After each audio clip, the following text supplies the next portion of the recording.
兄弟们，今年过春节我们不能回家了，只能在非洲过年了。大家好，我是耀阳，我是纳兰。先借此机会给大家拜个年，祝大家新春快乐，龙年行大运。今年很遗憾不能陪在自己家里人身边了，也借此机会跟家里人说一声，祝大家新年快乐，万事健康，万事如意。没有你们，就没有今天的耀阳和纳兰。真是一年了。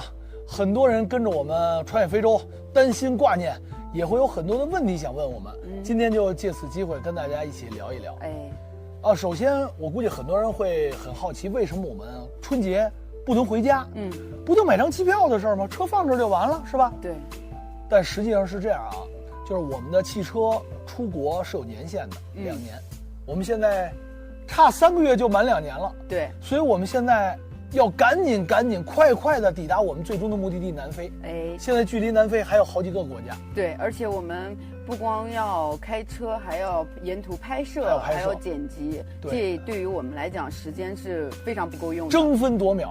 而且还有，我们要把车运回去才算回国。要不然会怎么办呢？要不然我们这个车本身和我们交的全额的本身可能50多万没了。确实，其实大家知道啊，耀阳跟纳兰也不是有钱人，真的，我们这一路过来真的是很难，所以很多网友也想了解，说，第一，你们为什么要干这个事儿？第二，你们哪儿来那么多钱支撑这个事儿呢？对，首先我们先说啊，我们为什么要干这个事儿？为什么要把一辆汽车搞到欧洲，然后再开到非洲，完了搞这个非洲大穿越？当地买一辆车它不香吗？为什么我们非要开着中国车呢？这很多人都有这个疑问，但是我们没有办法一一的跟大家回答。这里统一跟大家聊一下啊。首先，穿越非洲是我的一个梦想，就是穿越非洲这个事儿啊，这是我一个梦想，大概有10年了，我特别想干这个事儿，因为这个事儿只能趁着年轻干，岁数大了吧，心脏就受不了了。岁数大了你也完成不了了，体力跟不上啊，所以就赶紧的是干年轻，趁年轻。第二个呢，为什么要开中国车呢？就是在我心中一直有一个梦，我觉得我们中国特行。2017年，就是我们做了一个中国汽车行的项目，就是把中国车拿到欧洲去。就是在这个事儿呢，之前有一个引子。2007年，我们中国有一辆车呢，参加了法兰克福一个车展，然后人说我们这车不行，说就是这个 copy 都是这个复制的啊，人家就给砸了，把这个车给砸了，一下就是对我们很多人心里造成很大伤害，是吧？所以呢，干这个事儿呢，就从07年到17年这个中国汽车行的这个项目到现在，我就觉得我们中国制造就特别行。但是很多啊，我发现我们去了很多国家啊，有欧洲的，有美国的，也有这个像什么阿富汗的、孟加拉的，很多人对我们中国不是很了解。他对我们中国的汽车还是停留在几十年前的一个状态的认知。中国哪有汽车呀？就是你们现在有手机了，我知道。衣服是你们的，我知道。这种大型的这个设备，汽车这个高科技，你们行吗？给我气死了。当2021年我从巴基斯坦回到中国的时候，就很多人说，你最大的一个问题就是你没能开着我们中国车，对吧？你开着车满世界跑，自驾游，没有我们中国车。好，那我就这次咱们就要搞一个大的，这件事情非常非常难。你们看到的视频里面只是冰山一角，从运车、拖车到整个的车的手续到过关这一系列，我相信没有非常人的意志，当然还是需要一些运气，你是不可能完成的。没错，这个跟运气有很大关系，还跟心脏有很大关系。不过我们做这件事情，我觉得很快乐。大家看看这辆车现在就在我身后啊。我们已经给开到了这么远的南部非洲了，兄弟们，已经南部没有几个国家，咱就到头了。而且我们还是一路走一路拍，2个人一辆车，中间很多就是无法用语言去表述的一些场景，但是我们觉得很快乐，因为我们扛过来了。因为我觉得能让很多的我这个非洲的朋友们、兄弟们看到，远在万里之外的我们的中国兄弟啊。汽车现在造得好，科技现在也好，能让这么多人追着围着，说这个你这个车怎么样？我特别喜欢你的车，这一路上不知道多少。还有欧美人啊，包括我们当时在摩洛哥的时候，我们有遇到法国人，他们就真的不敢相信这是中国车，他们就追我们截下来问，说你这个车中国的吗？我说对呀，他说中国的车现在这么漂亮的吗？我也要买一辆。就这种话太多了。还有一次我们在毛里塔尼亚有一个瑞士的老夫妇，然后他们开的是一个房车，他们一直看我们的车，他说你们这个车我没有见过。对，他说你们这个车是哪里的？我们说中国的。哦，中国车这么漂亮，对他们不敢想象。所以就是欧洲的啊，然后我们非洲的，包括我们自己的同胞们，哇，看到这辆车都特别的亲切。所以我觉得我们做这件事情很自豪。对。然后第二个呢，就是很多人好奇我们哪儿来的资金啊支撑的。对，是不是车企给我们赞助？是不是你家里有矿？你也别说。对，首先是这样，没有任何人给我们赞助，对，做这件事情真的是我们自己的一厢情愿啊。我觉得做这事情我们也很开心，但从经济上来讲，我们没有那么好的经济去支撑。但是钱从哪儿来？几个方向。第一个，你要给大家爆料了吗？对。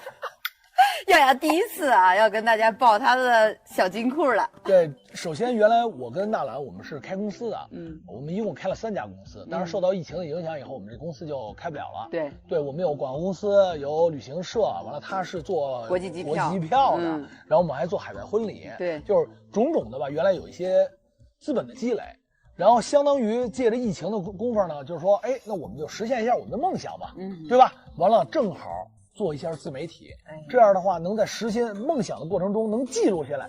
对于你们来讲，你们能开拓眼界；对于我们来讲，我们能留下记忆。对，因为放在脑子里，可能岁数大了以后记不住了。对，写游记这种东西不一定能坚持下去，而且它不那么活泛，是吧？对，它没有那么生动。所以我们说好，那我们就拍视频。对，至于钱，我们现在属于边走边赚。大家知道，其实自媒体啊，有的做得好的非常赚钱。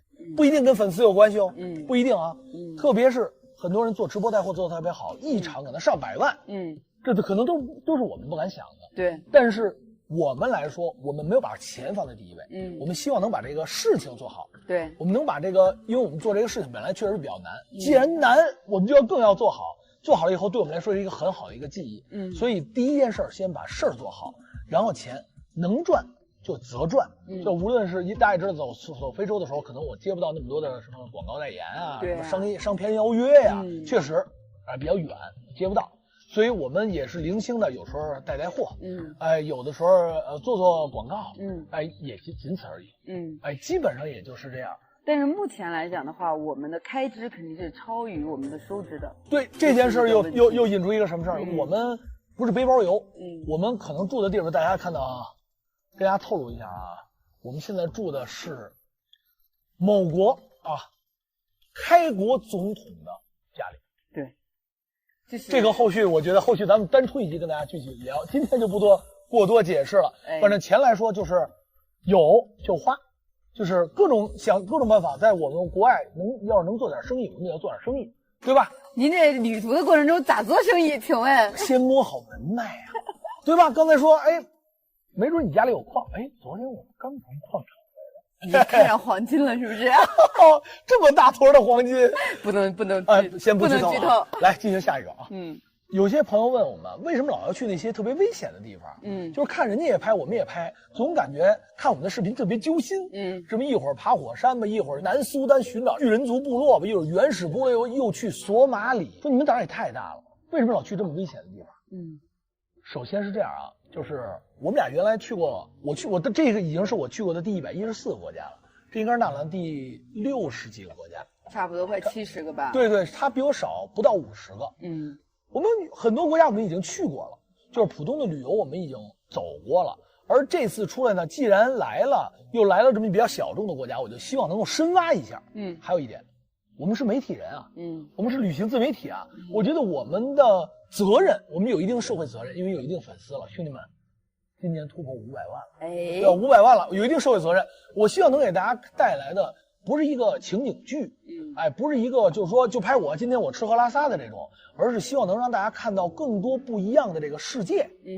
所以我们有的时候有一定的冒险旅行，对，比如去征服活火山，因为活火山长什么样，很多没见过。对，你见过吗？没见过，他也是第一次，所以我们也很好奇。原始部落在这次旅行之前，你见过吗？不敢想，他不敢想。